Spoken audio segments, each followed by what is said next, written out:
They didn't listen to him after the attack on Mars. And they're not going to believe him now.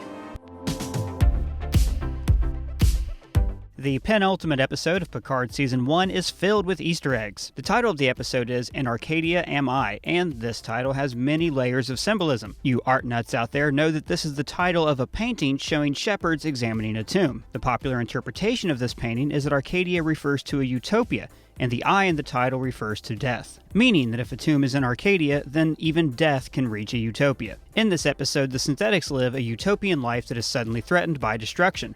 But there's even deeper symbolism. There are also two versions of this painting, just like the synthetics are always made in pairs. Speaking of twin synthetics, many of the twins in this episode are played by real-life twins. Star Trek has used this trick before. In the original series episode, I, Mud, the Enterprise encounters android duplicates who happen to be played by twins. And in that episode, these twins are played by your mom. So, back to Picard. The ship is traveling using a transwarp field and chronoton radiation. These are two Borg technologies that we've seen in Voyager's finale and the movie Star Trek First Contact. There was even a warning about leaking chronoton radiation on the Borg cube. You detected photometric activity. The planet is called Coppelius. This is a character in a short story called The Sandman. Coppelius is the villain of the story, described as a malformed man who instills fear in others. This reference to a malformed man is an allegory to the synthetics in Picard, copies of organic life who make the Romulan and Federation afraid. But in this story, Coppelius is also the brother of Nathaniel, the protagonist. This continues the theme of synthetic life existing in pairs. It also seems like there's always a good twin and an evil twin. Data had Lore, Daj has Soji, who is the destroyer, and Sutra's sister, Jana, was on a peacekeeping mission while Sutra wants to start a war with organic life. The red alert alarm is the same we've heard in every Star Trek series. And I laughed out loud when the ship had seatbelts because it made me think of this deleted scene from Star Trek Nemesis. About time.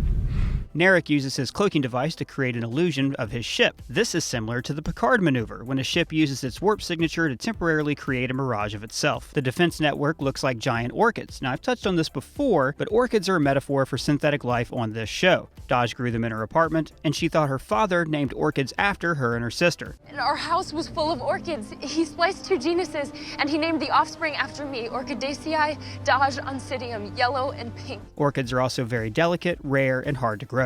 And while I'm on the subject of orchids, this episode borrows a little too heavily from the movie adaptation. That film is partially about orchids, and it features a montage about the creation of life that this episode copies elements of, like the stock footage time-lapse of a decaying fox. Girardi examines Picard with an old-school medical tricorder like Beverly Crusher used on Next Generation. She detects Jean-Luc's Ironic syndrome, which was discovered in the series finale. Raffi says the planet is Class M, a Star Trek term that means, hey, it's cool to walk around. And we first heard this term way back in the original series pilot. Number 4 seems to be Class M.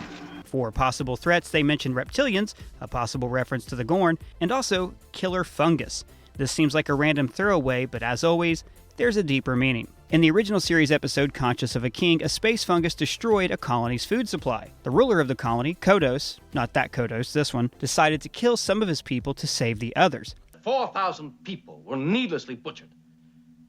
In order to save 4,000 others. Soji faces a similar choice about sacrificing life to save others. Taking life to save life? And of course, all of this echoes the original film series. Spock gave his life because logically, The needs of the many outweigh the needs of the few. But then Kirk reversed this logic and risked his crew to save Spock in the next film. Because the needs of the one outweigh the needs of the many. There are also some fun musical cues in this episode. When they enter the Borg cube, the music is a foreboding reorchestration of the original Romulan theme from the episode Balance of Terror.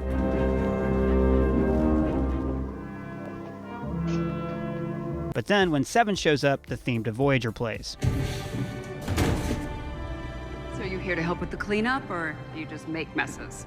One of the Borg recognized him immediately, Locutus. referencing his time as a member of the collective. Now let's talk about the city of synths, where everyone has golden eyes like Data's, and they quote his trademark word. Fascinating. They're also practicing Mach Bara, a Klingon fighting style. These synths are playing 3D chess, which we've seen in Star Trek ever since the original series. They're greeted by twins named Arcana and Sage. Arcana is also the name of the 2 suits of tarot cards, again working with the synthetics theme of pairs. But also, Ramda was using tarot cards to interpret Soji's true identity. You are the destroyer! Brent Spiner returns as Dr. Soong's son, which in a way makes him Data's brother. Presumably, his mother is Juliana Soong, who also helped create Data and lore. Vulcans are Sutra's hobby. She studied the Vulcan philosopher Sirach, who basically founded the Society's way of thinking. Also, she plays the Kathra, a Vulcan harp that Spock used to jam on in the original series. We terrified and overwrought to find what he will do.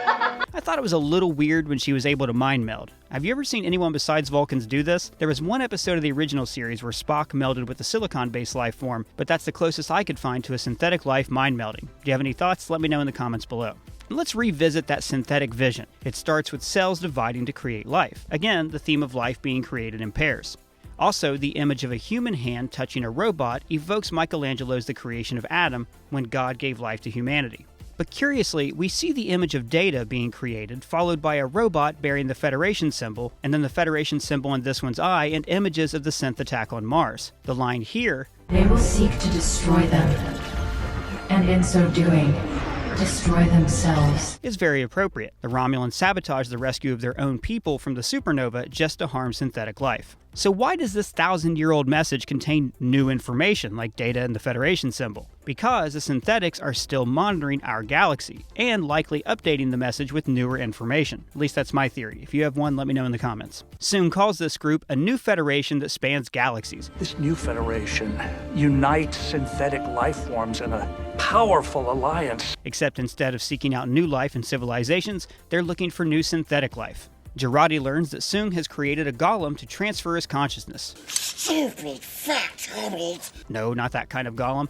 This term is from Jewish folklore, and it's basically a copy of a human made from clay. Showrunner Michael Chabon has written about them before. A golem is the subject of a comic book within his novel, The Amazing Adventures of Cavalier and Clay. Now, this technology to transfer human consciousness into a robot has popped up in Trek before. The Enterprise crew built robot bodies for disembodied aliens in Return to Tomorrow, and Dr. Soong transferred his wife's memories into an android body. And our final Easter egg is Spot 2, named after Data's cat and the tiniest member of the Enterprise D's crew. I usually end these videos with a bunch of theories, but at this point there's not a lot of theorizing left to do in this show. It seems like all the questions have been answered. In the past I theorized that the AI control from the show Discovery had some connection to this show. After all, Spock's visions do align with the admonition. But now it looks like they were just reusing footage that they created for Discovery. Which is also kind of a Star Trek Easter egg because the movies often reused footage from other movies. Or it could turn out that this synthetic life is something that we've seen before. Maybe they're the origins of the Borg. If you have any theories, let me know in the comments below. And if it's your first time here, please subscribe. For Screen Crush,